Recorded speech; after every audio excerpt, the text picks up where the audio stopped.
Hi viewers, நீங்கள் பார்க்குறது Koyambedu back சைடில் இருக்கிற கருப்பண்ணசாமி உணவகம். இங்கே என்ன பியூட்டின்னா இங்கே வந்து தொழிலாளிகளுடைய சொர்க்கம், தொழிலாளிகளுடைய உணவு சொர்க்கம்னா இதுதான்.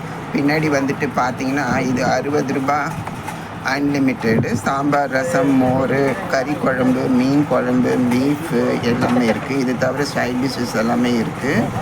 சைட் டிஷ் எல்லாம் சேர்த்து சாப்பிட்டிங்கன்னா 100, 110, 120, 130 ரூபாய்க்கு அன்லிமிட்டெடு தான்.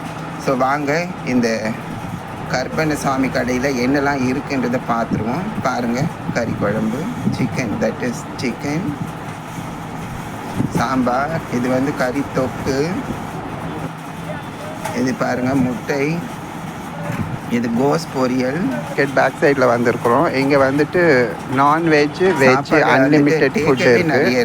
இங்கே நிறைய வெரைட்டிஸ் இருக்குது. இந்த சார் கிட்ட கேட்கலாம் என்னென்ன வெரைட்டி, என்ன ரேட்டு கொடுக்குறாருன்னு. கோயம்பேடு, இந்த கோயம்பேடு மார்க்கெட்டில் இருக்கிற தொழிலாளர்களுக்கெல்லாம் இது ஒரு பெரிய வரப்பிரசாதம். மீன் சாப்பாடு, மீனோட சேர்த்து 100 ரூபாய். இந்த ஓனர் நண்டு சாப்பாடு சொல்றாரு. சாப்பாடு 60 சாப்பாடு 100 ரூபாய், மீன் சாப்பாடு, கறி சாப்பாடு 110 ரூபாய், நண்டு இருக்கு, எறா இருக்கு, போட்டி சாப்பாடு 100 ரூபாய், லிவர் சாப்பாடு, கடம்பா இருக்கு, ஃபிஷ் ஃப்ரை இருக்கு. இந்த மாதிரி ஐட்டம்ஸ் எல்லாமே பிளஸ் சாப்பாடு 60 ரூபாய் plus 50 rupees unlimited meals. Parcel 70 ரூபாய்.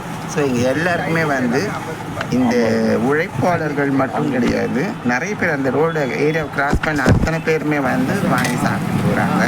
ரொம்ப ரொம்ப நல்லா இருந்தது. இது வந்து அவங்களுக்கு வந்து ஒரு சொர்க்கம், வீட்டு சமையல் மாதிரியே இருக்குன்றதுனால எல்லா மக்களும் இங்கே வந்துட்டு 60 ரூபாய்க்கு ஃபுல் மீல்ஸ் சாப்பிட்றாங்க. அடிஷ்னலாக வேணும்னா 50 ரூபாய்க்கு அந்த அடிஷ்னல் எல்லாமே வாங்கிக்கிறாங்க. மொத்தத்தில் நீங்கள் பார்த்தீங்கன்னா 130 ரூபா கொடுத்தீங்கன்னா பாருங்க, சுட சுட சுட நண்டு அடிக்கிறாங்க நண்டு. ஸோ இந்த மாதிரி எல்லாமே வந்து இவர் வந்துட்டு 10 வருஷம் சாப்பிட்றாங்க. எவ்வளோ சாப்பாடு நல்லா இருக்குமா. ஸோ எனக்கு ஆச்சரியமாக இருந்தது. ரோட் சைடில் இந்த மாதிரி ஒரு உணவகம், இந்த மாதிரி மக்களை வந்து சந்தோஷப்பட்ட உணவகம், அது வந்து பட்ஜெட் ஃப்ரெண்ட்லியான உணவகம். யார் கையில் காசு இருக்குதோ அவங்க வந்து மட்டன், சிக்கன், எறா, நண்டு எல்லாம் வாங்கி சாப்பிட்றாங்க. ஒரு சிலர் வந்து சாப்பிட்றாங்க, ஒரு சிலர் நிறைய பேர், ஒரு சிலர் கிடையாது நிறைய பேர். ஆனால் நாளைக்கு காசு கொடுக்குறேன்னா யாருக்கு இந்த மாதிரி எல்லாம் வரும்? காசு கொடுத்தா தான் சாப்பாடுன்னு சொல்கிறவங்க மத்தியில், ஆனால் நாளைக்கு கொடுக்குறேன்னா சரிப்பா. ஸோ இந்த மாதிரி இதுவரை வியாபார டெக்னிக்கலாக இருந்தாலும் பசி நேரத்துக்கு வரவங்களுக்கு வந்து சாப்பாடு கொடுக்குறான்றாங்க. பாருங்கள், பார்சல் போயிட்டே இருக்குது. பார்சல் வந்து 70 ரூபாய், சாப்பிட்றது தான் 60 ரூபாய். எனக்கு வந்து ரொம்ப சந்தோஷம் என்னென்னா, இருக்கிறதுலே வந்துட்டு பசி ஆக்குறாங்க பாரு. யாரெல்லாம் பசி வந்துட்டு இருக்குது அந்த நேரத்துக்கு சாப்பாடு கொடுக்குறாங்கன்னா அந்த கொடுக்குறவங்க வந்து ஒரு தெய்வம். ஏன்னா அந்த பசியோட கொடுமை அனுபவிச்சவங்களுக்கு தான் தெரியும். நிறைய பேருக்கு சாப்பாடு கிடைக்க மாட்டேங்குது, காசு இருக்கும். இந்த பாருங்க, முட்டை சாப்பாடு. ஸோ எனக்கு வந்து இது வந்து ரொம்ப சந்தோஷமாக இருந்தது. ஒரு மிடில் கிளாஸ்க்கு வந்துட்டு இது ஒரு 5 ஸ்டார் ஹோட்டல், மிடில் கிளாஸ்க்கு இது ஒரு 5 ஸ்டார் ஹோட்டல். எனக்கு ரொம்ப சந்தோஷமாக இருந்துச்சு. அந்த சாப்பிட்றவங்களுடைய இன்னசென்ட் மூஞ்சிலையும் சிரிப்பு, சந்தோஷம். நாங்கள் பார்க்குறவங்க தினக்கூலிகள் தான். சந்தோஷம், இன்னசென்ட், சைலண்ட், ஸோ சைலண்ட். அந்த அளவுக்கு வந்துட்டு சொல்கிறதெல்லாம் பார்க்குறப்ப நல்லா இருந்துச்சு. ஆமாம்.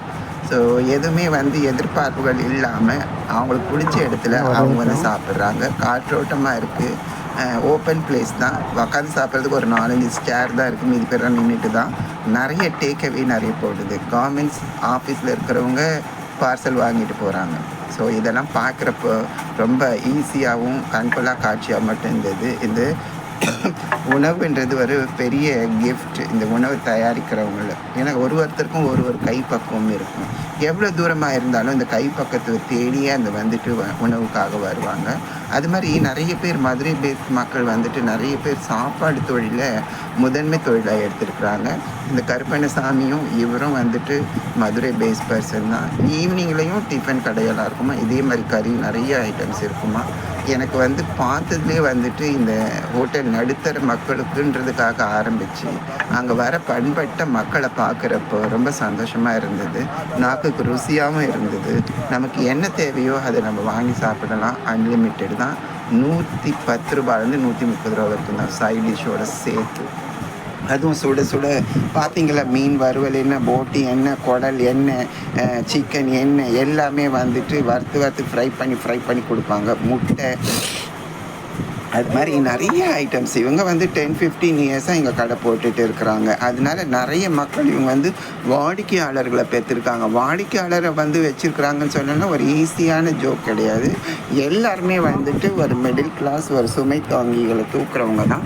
அவங்களாம் வந்து ரெகுலரைஸ் கஸ்டமர். அவங்களுக்கு வந்து வீட்டு சாப்பாடு வீட்டுக்கு போக முடியாது. அவங்களாம் எங்கேயோ படுத்திருந்து எங்கேயோ வேலை செஞ்சுட்டு போகிறவங்க.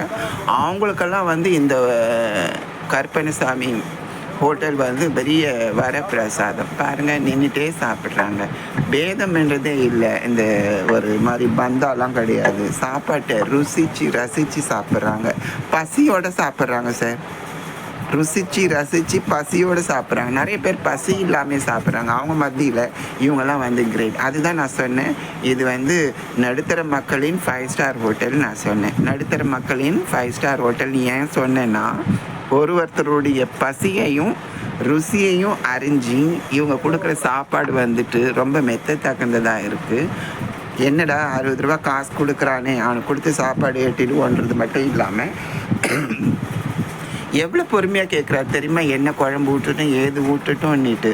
சாப்பாடு இல்லை, காசு இல்லையா, பரவாயில்ல நாளைக்கு வந்து கொடு. ஒரு சிலர் வந்து அப்படியே நின்றுட்டு இருக்கிறாங்க. என்னப்பா சாப்பாடு, சரி சாப்பிட்டு போ, காசு நாளைக்கு கொண்டு வந்து கொடு. ஸோ அதனால் வந்துட்டு வந்தவங்களையும் வரவேற்கிறாங்க, சந்தோஷப்படுத்துகிறாங்க, குஷிப்படுத்துகிறாங்க ருசியின் தன்மையோடு. ப்ளஸ் வந்து இது பாருங்கள், நான் சொன்னல கோயம்பேடு பேக் சைடு நிறைய காய்கறி கடைகள், நிறைய உழைப்பாளர்களுக்கு இது வந்து ஒரு சொர்க்க பூமி இல்லை 5 ஸ்டார் ஹோட்டல். ஏன்னா இந்த அளவுக்கு வெரைட்டிஸான கம்மி பட்ஜெட்டில் மிக உயர்ந்த தரத்தில் கொடுக்குற இந்த கருப்பண்ணசாமி தள்ளுவண்டி கடை தான். ஆனால் அவங்களுக்கு ஒரு சொர்க்க பூமி. காரணம் வந்து இன்முகத்தோடு பரிமாறுறது தான். அதுதான், வேறு எதுவுமே கிடையாது. பாருங்கள், கறி சுக்காலாம் வந்துட்டு எவ்வளோ ரெடியாக பண்ணி வச்சுருக்குறாங்க. ஸோ மனதை மயக்கிறது மட்டும் கிடையாது, ருசி திரும்பவும் அழைக்கிற ருசி. அதுதான் சொன்னேன் இல்லைங்களா, மூட்டை சூக்குறது மட்டும் கிடையாதுங்க. கவர்மெண்ட் ஆஃபீஸில் ஒர்க் பண்ணுறவங்க கூட நிறைய பேர் வந்து 5 பார்சல் 6 பார்சல் கொடுங்கன்னு வாங்கிட்டு போகிறாங்க. பார்க்குறப்ப ரொம்ப இது வந்தது. ஒரு சில மனிதர்களும் நான் வந்து அவங்களுடைய ஒர்க் போர்ஸை நான் சொல்ல விரும்பலை, அவங்க தான் நிறைய இருந்தாங்க.